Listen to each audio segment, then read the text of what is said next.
सबके संवारते चलना है इस जिंदगी को।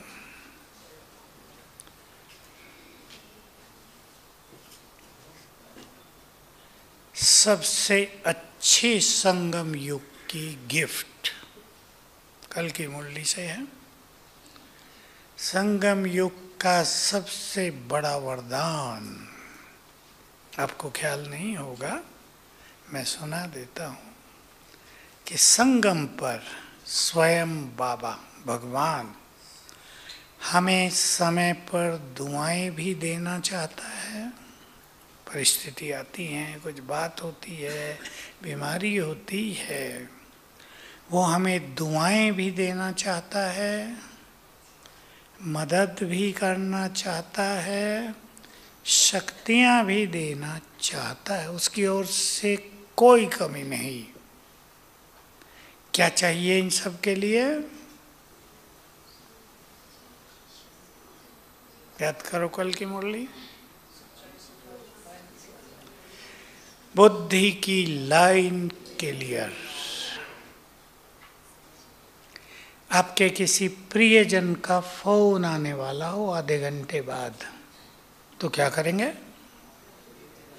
आधा घंटा किसी का फोन नहीं उठाएंगे। होगा या नहीं?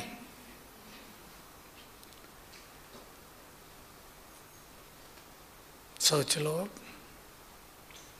बाबा की दुआएं मिलेंगी, परिस्थितियों में उसकी मदद बहुत मिल जाएगी, कमी नहीं रहेगी। सोचना है, गंभीर बात है। शक्तियां देगा। लेकिन अगर हम अपनी बुद्धि को बिजी रखेंगे, किसमें? किसमें? व्यर्थ में। बिजी समर्थ में थोड़ा ही होती है। बुद्धि बिजी होती है व्यर्थ में, तो बहुत बड़ा लॉस होगा। जो लोग कहते हैं, बाबा ने भी कहा कल, इसे तो बाबा मदद करता है, मुझे नहीं,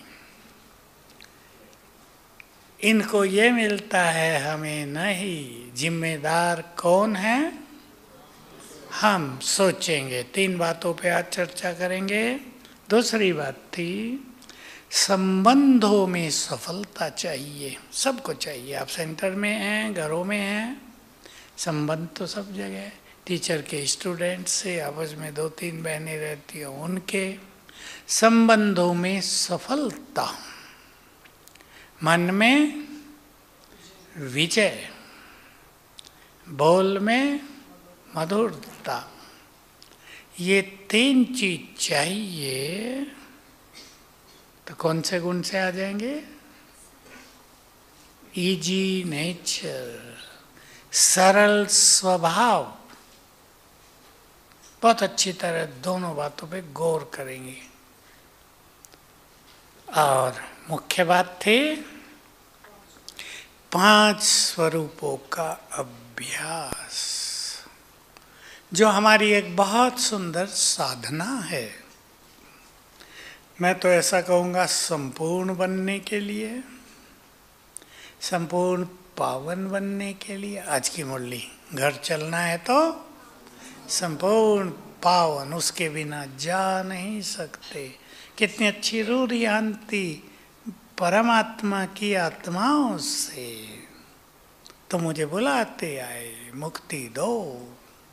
अब मैं आया हूँ तुम्हें घर ले चलने, अर्थात मुक्ति देने, तो पावन बनना होगा। चारों ओर से बुद्धि हटानी होगी, तभी तो जाएंगे। यहीं अटकी होगी बुद्धि तो हमें पकड़े रखेगी, जाने नहीं देगी। इन सब के लिए 5 स्वरूपों का अभ्यास हमारी अति सुंदर साधना है। किया या मुरली सुनी? वाह वाह, क्या अच्छी बात कही बाबा ने, और पूरा हो गया। हमारे वहाँ तो चंद्रिका दीदी ने मुरली सुनाई, उनका विंग चल रहा था, साथ साथ भी प्रैक्टिस कराई जैसे बाबा ने कराई थी ओम शांति भवन में, मुझे याद है। और काम दिया, कम से कम आज हर घंटे में 1 बार करो। मुझे तो क्लास में ही नशा चढ़ गया, मैंने 30 बार किया, आज भी बहुत कर दिया। उसके अनुभव ही अलौकिक हैं। मन परम आनंद में रहता है। बुद्धि की लाइन क्लियर, व्यर्थ में रुचि नहीं। व्यर्थ में मनुष्य क्यों है? आप अगर अपने को ध्यान से देखें तो उसका एक पहलू व्यर्थ में रुचि भी है। क्या हुआ सुन ले जरा, हमारा लेना देना कुछ नहीं, सारी नॉलेज इकट्ठी कर ले, उसका नॉलेज समझते हैं लोग, है वो अज्ञान। पड़ोसी के घर क्या हो रहा है, फलानी की लड़की ने क्या किया, माताओं पे ध्यान आया मेरा, उसका पति कैसा है, आगे मैं नहीं बताऊंगा, माताएं ज़्यादा जानती हैं, उसकी सास कितना तंग करती है। व्यर्थ में रुचि, अगर रुचि न हो तो आधा व्यर्थ तो ऐसे ही समाप्त हो जाए।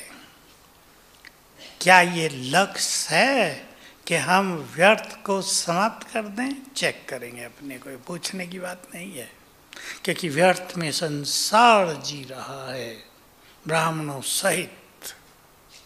95% ब्राह्मण व्यर्थ में हैं। राइट हूँ मैं गलत? इसलिए योगी लाइफ के अनुभव कम हैं। रूटीन है, बैठ के योग लगा लिया, सवेरे उठ गए, लगा नहीं लगा, ठीक है, अमृत वेला हो गया, हुआ या नहीं हुआ वो अलग बात। बहुत लोग योग मुक्त हो गए हैं, अच्छा लगता है शब्द, मैं तो कहता हूँ, बहुतों को, बहुत आते हैं मेरे पास, पूछता हूँ, निमित्त आत्माएं कई आती हैं, गीता पाठशाला वाली भी आ जाए, भाई जी सेवा नहीं बढ़ती, 5 ही स्टूडेंट हैं बस सालों से। मैंने पूछा योग कितना है? मुश्किल से घंटा भी नहीं होता होगा, मैं समझ गया 0 ही है। योग मुक्त, मैंने उसको हंसा, योग मुक्त जीवन है। सेवाओं की वृद्धि का आधार 4 बातें याद रखेंगे, भगवान वो अच्छे हैं सब। जिस स्थान पर सेवा हो रही है वहाँ के वाइब्रेशंस कैसे हैं? आकर्षक हैं? मैंने पहली बात उनसे की, कहा नहीं, टकराव है हमारे यहाँ तो सेवा नहीं बढ़ेगी। निमित्त आत्मा के वाइब्रेशंस कैसे हैं? वाइब्रेशंस बनते हैं स्वमान से, योग से, प्योरिटी से, योग है नहीं। तीसरा, हमारा समझाना कैसा है, ज्ञान देना कैसा है, रटा रटाया या अनुभूति कराने वाला। और चौथी बात, पालना कैसी है। चाहे आप गीता पाठशाला चलाते हैं या सेवा केंद्र चलाते हैं, ये 4 बातें इम्पोर्टेंट हैं। तो हमें लक्ष्य बनाना चाहिए कि संगम युग पर बाबा से मुझे सब कुछ लेना है। बनाओ सभी लक्ष्य, लेना है या नहीं? भगवान जब देने आया हम ले न रहे हों, और जब वो देगा नहीं तब हाथ जोड़ते रहे, प्रभु ये कर दो, ये कर दो। कहेगा जब देने आया था तब तो सुना नहीं, अब मैं कैसे सुनूं तुम्हारी? होगा नहीं, अंत में भी यही खेल होगा। जिन्होंने भगवान की लंबा काल नहीं सुनी, विनाश काल में, आपदा काल में जब उसकी मदद की जरूरत होगी, ऊपर भी सुनवाई नहीं होगी, सब पक्का कर दें। तो उसकी मदद चाहिए, उसकी दुआएं चाहिए, उसकी शक्तियां चाहिए, बुद्धि को व्यर्थ से मुक्त करेंगे। सभी चेक कर लें कहाँ रुचि है, पर चिंतन में, दूसरों को देखने में, दूसरों की इन्फॉर्मेशन इकट्ठी करने में, किस में, किसने क्या किया इसमें, या अपनी श्रेष्ठ स्थिति में मगन होने में कहाँ रुचि है। तो रुचि लक्ष्य बहुत बड़ी चीज होता है जीवन में। इजी नेचर, 500 ऊपर लास्ट में आते हैं। इजी नेचर, सरल स्वभाव। देखो संबंधों में मनुष्य को कौन सी चीज संबंध को बिगाड़ती है? बोलो। नेचर। और बोलो। हाँ, संस्कार नेचर एक ही हो गए। और ईर्षा द्वेष और क्रोध और अहंकार। एक ग्रुप अभी से हमको मिलने आया, भट्टी करके आए, नए थे बेचारे, युगल। मैंने पूछा क्या क्या की पाया? हर एक ने कहा क्रोध छोड़ा। क्या देखो क्रोध इतना भयानक है आजकल, पूरा प्रकोप जमाए हुए है सबके ऊपर, पानी के मटके भी सुखा देता है। बाबा ने तो उस दिन कहा भारत जो सोने का मटका था वो भी खाली हो गया क्रोध और अभिमान से, ईर्षा और द्वेष से। अगर आप इतिहास गहराई से पढ़ें कोई, तो जब से भारत का पतन हुआ, भारत पराधीन हुआ पृथ्वीराज चौहान के बाद, उसका कारण क्रोध, अहंकार, ईर्षा, द्वेष ही थे। देखो जिनको हम छोटे अवगुण समझते हैं, इसने इस महान भारत को, जो अफगानिस्तान तक फैला था, कभी कभी तो ईरान तक फैला था भारत, इधर थाईलैंड, बर्मा, सब भारत के हिस्से हो गए थे, उसको नष्ट कर दिया, पराधीन कर दिया। तो ये जो हमारे विषय विकार हैं, इनकी नाजुकता को, इनके विकराल परिणाम को ख्याल में रखकर हम इनसे मुक्त होने का संकल्प करें। इजी नेचर संबंधों को मधुर बना देती है। अपने नेचर को सरल बनाए। सभी बहुतों को पता ही नहीं होता सरलता क्या होती है। किसी ने कुछ कहा, सहज भाव से लेना। किसी ने गाली भी दे दी, सहज भाव से लेना। किसी ने आपका नाम बदनाम कर दिया, बोलो आगे। हो सकता है, इसलिए मैंने कहा आप बोलो। कोई नाम बदनाम करता है वो तो शत्रु लगता है ना, इसको तो ठिकाने लगाएंगे अब। लेकिन क्या याद रखना चाहिए, 1000 लोग आपका नाम बदनाम करें, लेकिन जहाँ सत्यता के वाइब्रेशंस हैं, वो सब वाइब्रेशंस तेजी से बदल जाएंगे। आप अनुभव करके देख लें, कोई 10 लोग आपके बारे में बुरा बोल रहा हो और आप अपनी स्थिति को न बिगाड़ें, अच्छे स्वमान का अभ्यास करें। जो बाबा की मुख्य बात है उन्हें छोड़े नहीं, तो दूसरे लोग जल्दी समझ जाएंगे वही गलत थे, ये नहीं है गलत। दुष्प्रचार हो रहा, तारीफ करेंगे, क्या वो दुष्प्रचार कर रहे थे, इनको गिराना चाहते थे, आपके प्रशंसों की संख्या बढ़ जाएगी। इसलिए हर चीज में सहज भाव से लेना। बाबा का एक महावाक्य साकार का मुझे बहुत काम आता था शुरू से। यहाँ बच्चे, मनुष्यों से मान लेकर क्या करोगे, तुम्हें तो स्वयं भगवान मान दे रहा है ना आनंद की बात। यहीं की बात है ये, जो बाबा साकार में थे। तो ऐसी बातें अगर ख्यालों में रहेंगी तो ये छोटी छोटी बातें हमें भारी नहीं करेंगी, हमें हल्के होना है। बाबा साथ दे रहा है, मदद करने को तैयार है, जोड़ना पड़ेगा अपने को। छोटा सा उदाहरण आप सब जानते हैं, कनेक्शन जोड़ेगा तब तो करंट आएगी ना। कनेक्शन ही इधर उधर जोड़े हुए हो तो बाबा को अपना जीवन समर्पित करते हुए, बातों को भी बाबा को अर्पित करते हुए सहज स्वभाव सब बनाए अपना। सहज स्वभाव का दूसरा स्वरूप है बहुत हल्के रहना। सुन रही माताएं सभी? हल्के रहना। भारी करने वाली बातें बहुत हैं परिवारों में, कम नहीं है। माताओं को बच्चों की ओर से काफ़ी कष्ट हो रहे हैं, सबको नहीं पर 50% को तो जरूर। किसी के बच्चे बुरे संग में हैं, एक माता आई, लड़का बुरे संग में चला गया, 1 बजे आता है। और भी बैठे थे लोग। मैंने कहा देखो, मैंने तो 1 से अभ्यास मतलब कराया काम। उसकी लड़की रात को 12 बजे आती थी, मानती नहीं थी। मैंने उस माता को मजबूत किया। अब वो बिगड़ तो गई, और थोड़ा सहन कर लो। मैं कहा जब वो रात को 12 बजे आए, दरवाज़ा न खोलना कि जाओ जहाँ गई थी वहीं रहो। शोर मचाया बाहर, लोग इकट्ठे हो गए। इकट्ठे होंगे तो किसकी बदनामी होगी? लड़की की हुई। खोला ही नहीं दरवाज़ा, जाओ। अगले दिन से ठिकाने आ गई। मैंने इस माता को कहा, कल की बात, मैं कहा अगर तुम में दम हो दरवाज़ा ना खोलना, कि 10 बजे तक आना है, 9 बजे तक तो दरवाज़ा खुलेगा, नहीं तो नहीं।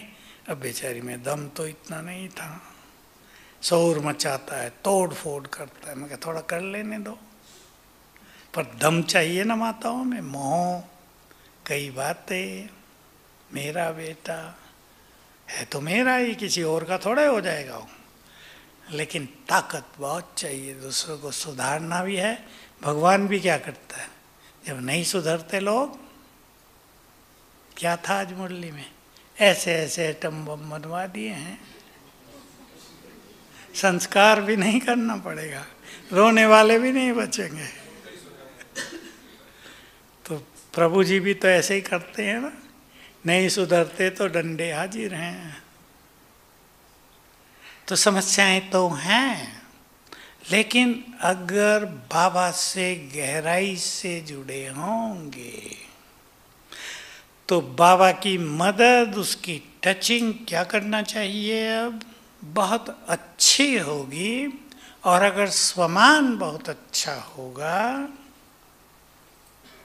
बोल में पावर रहेगी। सभी सीख लें, बाबा की मुरलियों में सब बहुत आता है। स्वमान और आत्मिक दृष्टि, अगर लंबे समय से इसका अभ्यास होगा तो हो नहीं सकता आपका बच्चा आपकी बात न सुने, स्टूडेंट टीचर की न सुने। सुनेंगे। बोलो स्वीकार है बहनों को, माताओं को? करें ये सब आप अभ्यास, तो संबंध इजी। बहुत कुछ होता है, बीमारी आ गई, संबंध टूट गया। संबंध टूट बहुत रहे हैं आजकल, शादियाँ होती हैं, संबंध टूटते हैं। क्या करेंगे? दुखी हों, लड़की को भी दुखी कर लें, या इसको स्वीकार करके सहज भाव से दूसरा मार्ग निकालें। एक माता अपनी लड़की को लाई, बहुत ज़बरदस्त पर्सनैलिटी उसकी। कहा भाई जी 2 बार डिवोर्स हो चुका है इसका, 3री बार। मैंने कहा बोलो बहन, उस कन्या से पूछा शादी करनी है? बिल्कुल नहीं, अब बाबा की हूँ।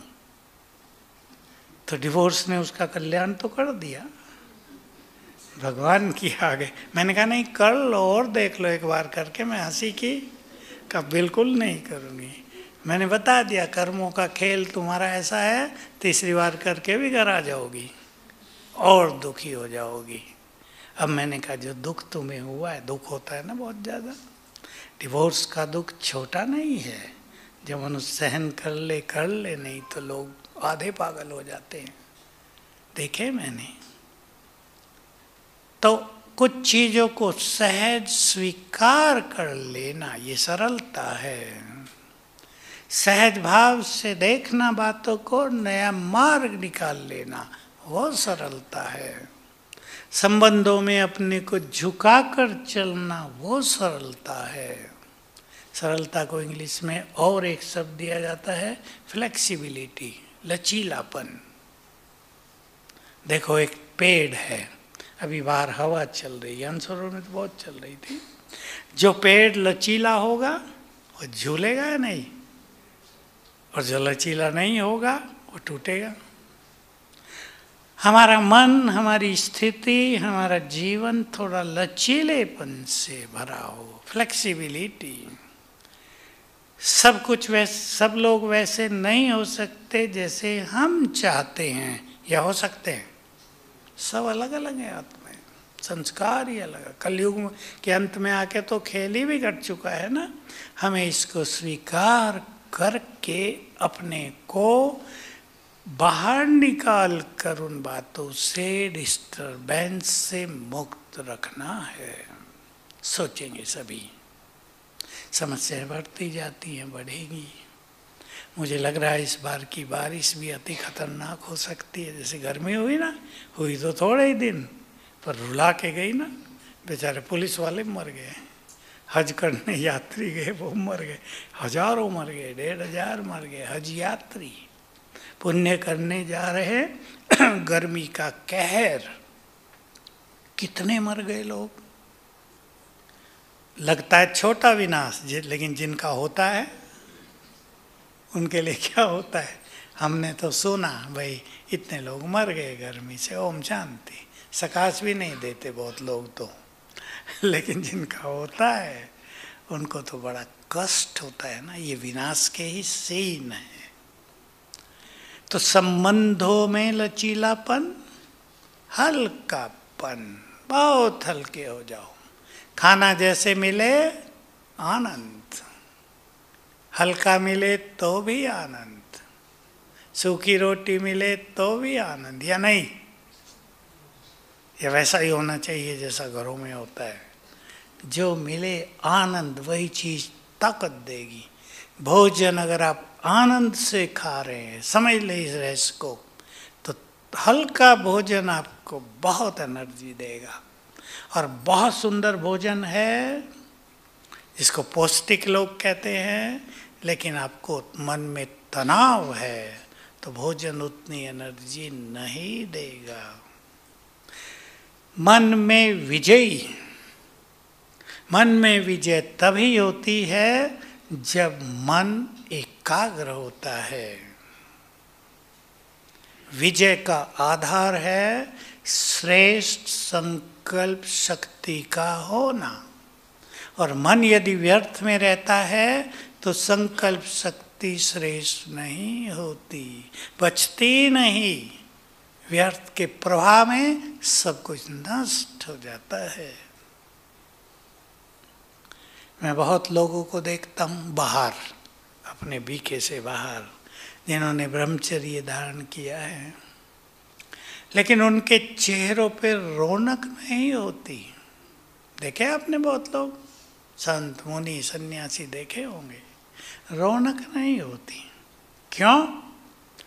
योग की शक्ति नहीं होती, खुशी की कोई बात उनके पास नहीं होती। हमें तो रोज खुशी का भंडार मिलता है।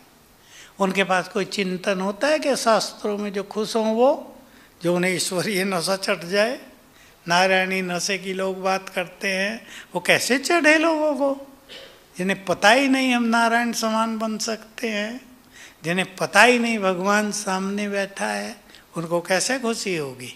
हमें तो रोज रोज का सवेरा हमारे लिए खुशी का भंडार लेकर आता है या नहीं? तो चेहरों पे चमक रहती है।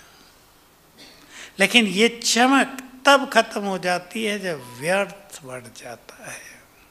इसलिए इजी नेचर अब हमें बहुत जरूरत है, और जरूरत पड़ेगी साक्षी भाव की। जो कुछ होगा उसे देखना, सकाश देना। मैं ये बात अब क्लासेस में रिपीट करूँगा। साक्षी साथी कौन है, और सकाश देना, ये तीन चीजें अब पक्की करके भविष्य के नाजुक समय को पार करना होगा। इसके बिना नहीं कर पाएंगे। वाणी में मधुरता, ये खुद सीखना है कि हम अपनी वाणी को मधुर रखें या कटाक्ष से भरी हुई, वाणी को मधुर करें या कड़वाहट से भरें। क्यों वाणी बिगड़ती है? क्यों बिगड़ती है वाणी? राज की बात पर आ जाए। जब दूसरों के लिए भावनाएं अच्छी नहीं होती, चेक कर ले, यही कारण है या नहीं? जिससे हमारा प्रेम होगा, वो गलती भी कर गया तो प्यार से समझाएंगे, और जिससे हमारी ईर्ष्या होगी, सोच लो क्या करेंगे आगे, कैसी वाणी हो जाएगी। पहले तो यही कहेंगे तुम हो ही ऐसे, खेल वहीं से बिगड़ना शुरू हो गया। अपनी भावनाओं को श्रेष्ठ करेंगे तो वाणी में मधुरता आ जाएगी। बाकी लक्ष्य भी रखें कि हमें बोल में मिठास भरना है, क्योंकि जैसे बोल हम बोलेंगे वैसे ही बोलो ना, सुनेंगे। जैसे बोलेंगे वैसे ही सुनेंगे। अच्छे नहीं बोलेंगे, लोग 2 बार सहन करेंगे, 3 बार, आखिर तो डंडा लेके खड़े ही हो जाएंगे ना। बहुत बोलते हो, अच्छा, 1 की बजाय 10 बोलेंगे फिर। तो मनसा में विजय, वाणी में मधुरता, संबंधों में सफलता, तीनों चीजें सरल स्वभाव से लानी है। इससे हमारा जीवन बहुत सुखी हो जाएगा। बाबा की मदद चाहिए, सबको चाहिए या नहीं?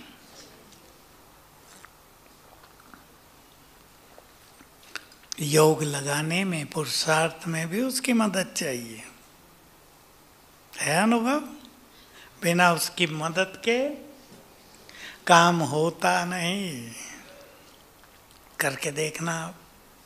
आज आपका योग अच्छा नहीं लग रहा, बाबा से बातें करो, बाबा मजा नहीं आ रहा, कुछ करो, देखो क्या होता है।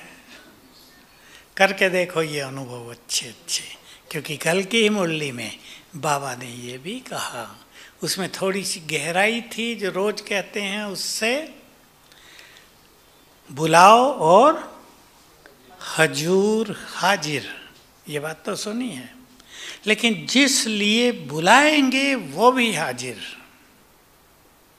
कहीं कोई कठिनाई हो रही है, आपने बाबा को बुलाया और संकल्प दिया, ये कठिनाई है बाबा, इसमें मदद चाहिए, तुरंत होने लगेगी।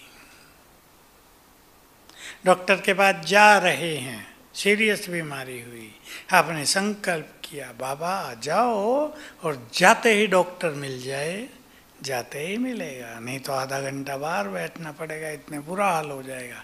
कई हार्ट वालों का होता है, गए डॉक्टर था ही नहीं, आधे घंटे में तो खेल पूरा हो गया, ऊपर गए, कई केस आ गए ऐसे। तो बाबा की शक्तियों का, उसकी मदद को यूज करना, ये अपनी आदत बनाएंगे सभी। आदत बनाओ इसको, कुछ भी हो बाबा बुलाओ उसको, संकल्प दो ये करना है बाबा, मदद कर दो। भक्तों की तरह नहीं, ये हमारा अधिकार है। 5 स्वरूप करेंगे सभी अभ्यास। लक्ष्य बनाओ, अमृत वेले को आनंदकारी बनाना है।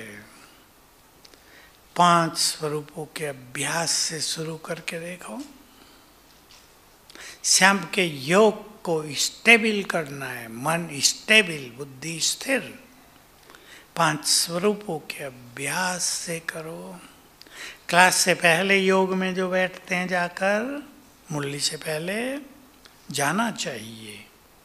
थोड़ी देर भी, 10 मिनट अगर योग हो जाए तो मुरली को धारण करने की शक्ति आ जाएगी। सुना होगा आप सबने, अंडरलाइन करा देता हूँ, 4-5 दिन पहले की मुरली। धारणा ज्ञान की क्यों नहीं होती? क्योंकि परमात्मा जिसको सुना रहा है, किसको? आत्मा को, आत्मा होकर नहीं सुनते। बहुत गहरी गहरी भाषा में बाबा बात करता है, ये सिंपल भाषा नहीं है। परमात्मा जिनको सुना रहा है आत्माओं को, वे आत्माएं आत्मिक स्वरूप में स्थित होकर नहीं सुनते, इसलिए धारणा नहीं होती। नहीं तो बार बार मुरली सुनते हुए भगवान सुनाए, धारणा होगी। इसकी आदत डालेंगे सभी, स्टूडेंट्स को भी सिखाएंगे। टीचर सफल वो जो मुरली में रस भर दे। मैं तो आपको कहूँगा, हमारे यहाँ तो सुदेश दीदी है, कभी कभी और कोई आते हैं, रस भर देती हैं मुरली में। मुरली सुन के जाते हैं लोग, एक अलौकिक एनर्जी प्राप्त करके जाते हैं उस 1 घंटे में। वो 1 घंटा किसी योग से बढ़कर नहीं होता, पावरफुल फीलिंग योग से बढ़कर होता है वो 1 घंटा। लोग कहते हैं ना मुरली सुनना योग है क्या, प्रश्न आता है। योग तो नहीं है, लेकिन एनर्जी भरने वाला है। अगर बाबा कह रहे आत्मा होकर सुनो, और हम आत्मा होकर सुन रहे हैं, तो योग हो गया या नहीं? अगर बाबा कह रहा है इस नशे में बैठो, कौन सम्मुख बैठा है, हम इस नशे में स्थित हो गए, तो योग हो गया ना। तो ज्ञान और योग दोनों एक साथ हो जाते हैं। इसलिए मुरली सुनते हुए साथ साथ उन चीज़ों में स्थित होना चाहिए जो बाबा सुना रहा है।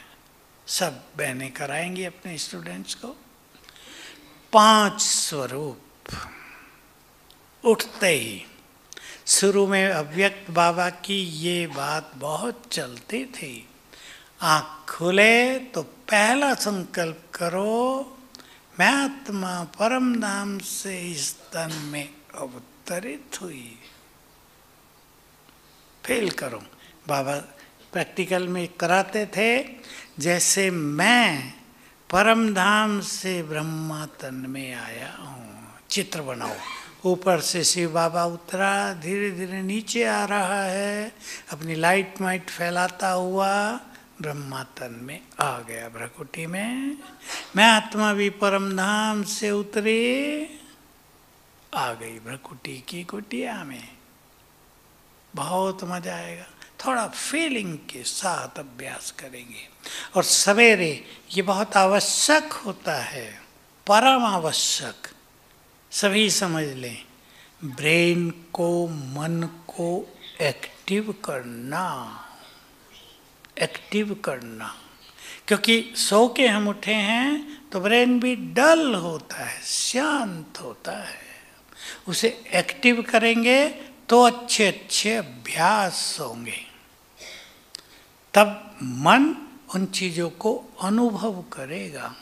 अगर ब्रेन डल है, ब्रेन की बात कर रहे हैं हम, मन काम नहीं कर रहा अच्छा, तो योग की अनुभूति सुंदर नहीं होगी। इसलिए बाबा ने क्या कहा, सवेरे उठकर स्वमानों की माला सिमरन करो।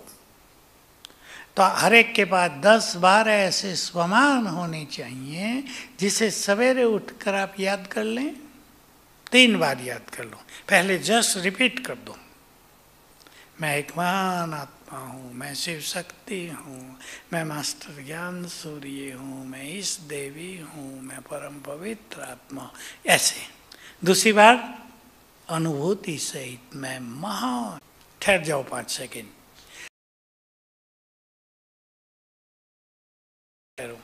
ऐसे 3 बार करेंगे, ब्रेन एक्टिव। ऐसे 3 बार करेंगे, ब्रेन एक्टिव हो जाएगा। फिर 5 स्वरूपों का अभ्यास बहुत सुंदर होगा। और 5 स्वरूपों के अभ्यास के साथ वो चीज़ें